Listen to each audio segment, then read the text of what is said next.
الرحمن الرحيم. طبعا اضطرينا ان احنا نتكلم النهاردة علشان الصورة السيئة اللي عرضت لمصر خارج البلاد.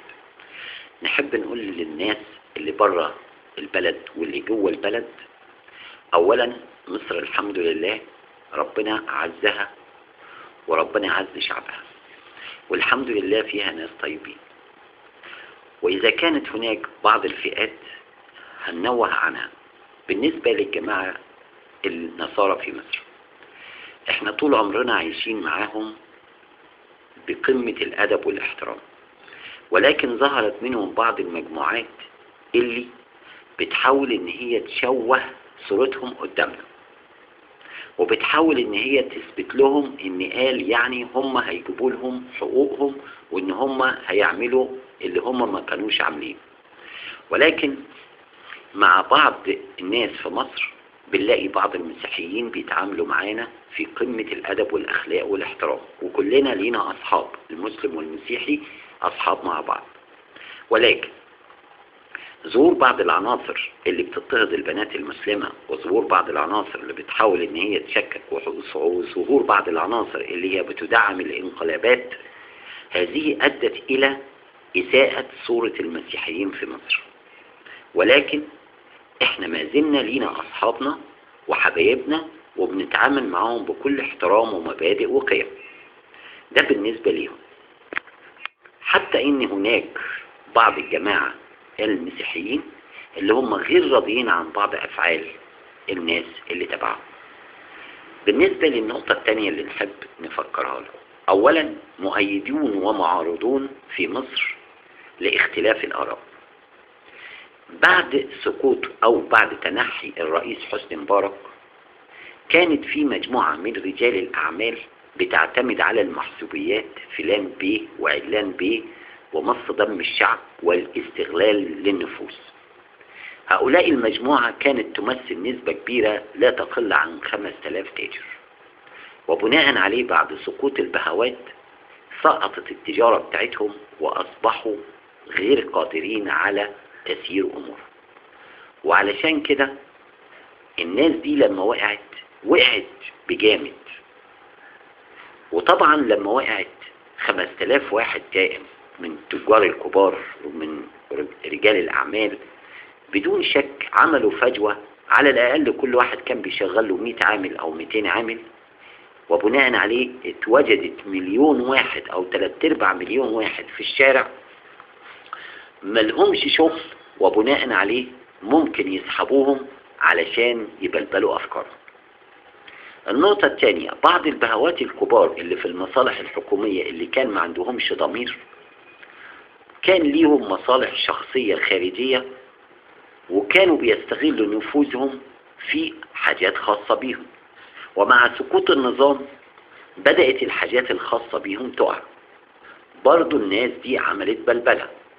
مجموعة ثالثة، وهي مجموعة الناس اللي طمعانة في الكرسي واللي كانت عايزة توصل للكرسي ومعرفتش.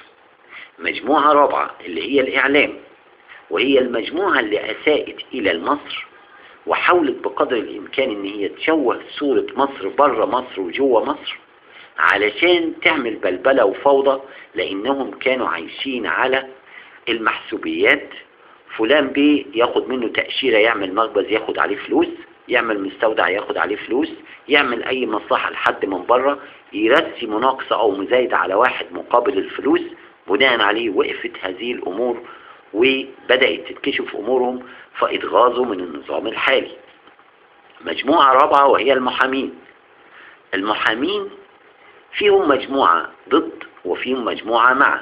المجموعة اللي ضد هي المجموعة اللي كانت بتخلص أمورها في المركز بالمحسوبيات، وبناء عليه لما لقيت ان كل واحد هياخد حقه بدأت تعمل بلبلة في الشارع المصري.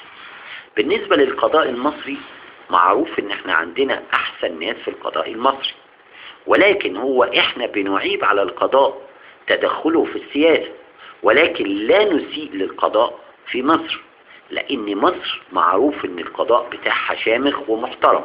وان كان هناك بعض القلة اللي هم يمكن كانوا متعاطفين مع النظام السابق، وما زالوا متعاطفين، ولكن هذا لا يسيء إلى القضاء المصري.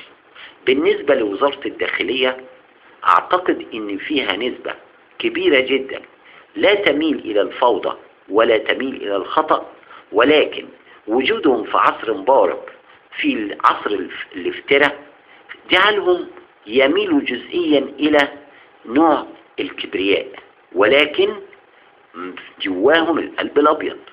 بالنسبة للقوات المسلحة، عندنا قوات المسلحة كل مصري في جمهورية مصر العربية بيقدم خالص الشكر والتحية لكل أفراد القوات المسلحة لما قامت به وعملته من حماية الوطن داخليا وخارجيا.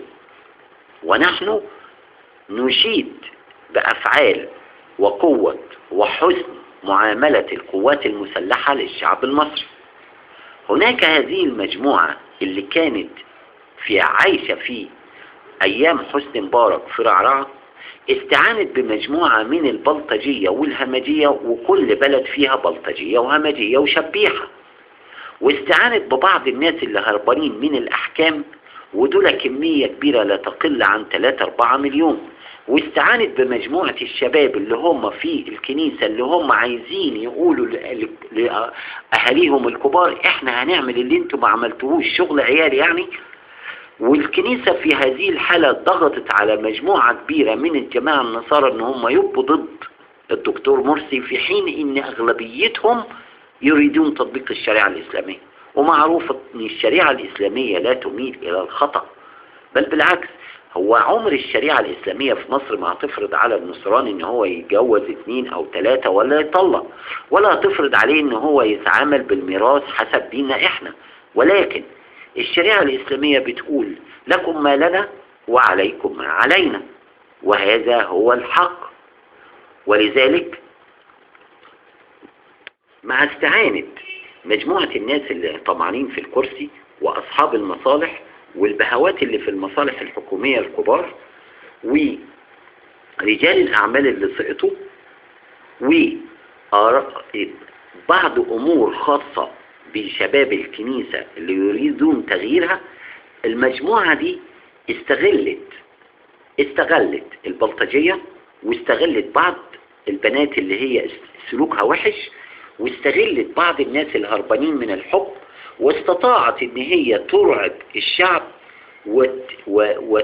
وتنشر الفساد والرعب والذعر في وسط الناس. كما ضحت هذه المجموعة بما قد سلبته من الشعب المصري مليارات الجنيهات على مدار 30 سنة، ضحت بجزء كبير يتعدى المليارات في انها تخرب اقتصاد الدولة.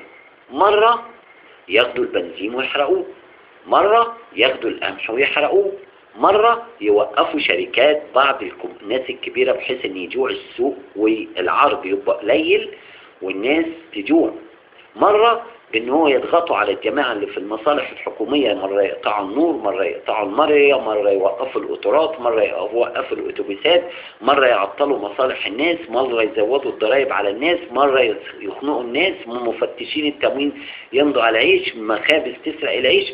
كل هذه الامور قدروا ان هم بفلوسهم وبالشبيحة اللي معاهم يسيطروا على عقول بعض الناس الغلابة في مصر، واستطاعوا ان هم يجلبوا اكبر عدد ممكن من الناس اللي هي ما عندهاش لا ادراك ولا فكر سياسي، وحاولوا بقدر الامكان نشر الفوضى ونشر الحرية للجائع وللجاهل. ليه؟ لان معروف ان الحرية للجاهل والجائع فوضى، نقمة، ضياع، دمار، وليس لها صحة رأي. استطاعوا جلب هذه المجموعة لتكوين جبهة انقاذ ثم تمرد ثم مش عارف ايه، وبناء عليه بيحاولوا بقدر الامكان ان هم يشوهوا صورة مصر امام العالم الخارجي.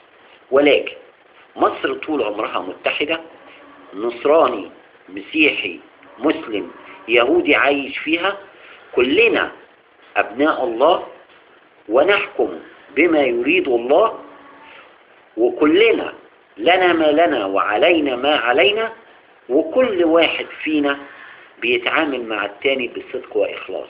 هذه الجرثومة اللي استطاعت أن تجد فتنة وسط الشعب وتبلبل أفكار الناس، هي برضو اللي قامت بوجود فتنة بين الأزهر والإخوان، فتنة بين الإخوان والسلفيين، فتنة بين القضاء والإخوان، فتنة بين الجيش والإخوان، فتنة بين الجيش والشعب، فتنة بين الجيش والشرطة، فتنة بين الشرطة والإخوان، فتنة بين الأزهر والجيش، وهكذا كي تصل بالبلبلة والتضليل للفكر المصري.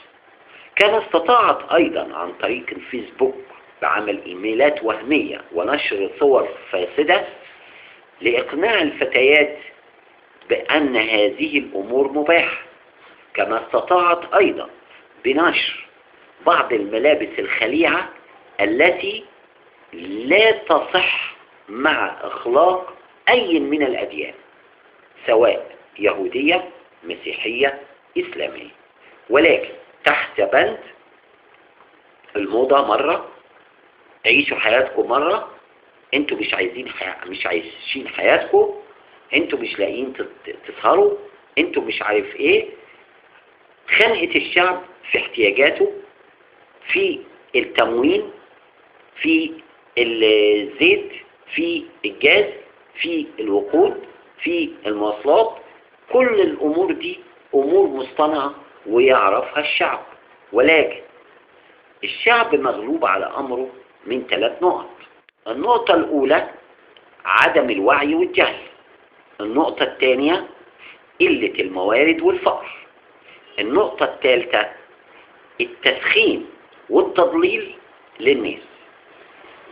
والأسلوب المحاورة بخلاف الإعلام المصري الذي ينقل صورة سيئة على مصر هو الذي أدى إلى وجود هذه الفجوات. ولكن مصر ستظل مصر هي مصر، وستظل هي الأقوى، وسيظل شعبها عريق، وبإذن الله سوف نمر من هذه المرحلة بخير وسلام. وهذه الأمور تتطلب وحدة من الشعب المصري لإزالة الفوضى، وحدة من الشعب المصري للقضاء على الفساد، وحدة من الشعب المصري لقلة الموارد، بإن احنا يعني مش هنقول نتقشف علشان ما حدش يزعل مننا، ولكن نحاول بقدر الإمكان نستعمل الموارد اللي عندنا بقدر المستطاع، ما نزودش فيها قوي.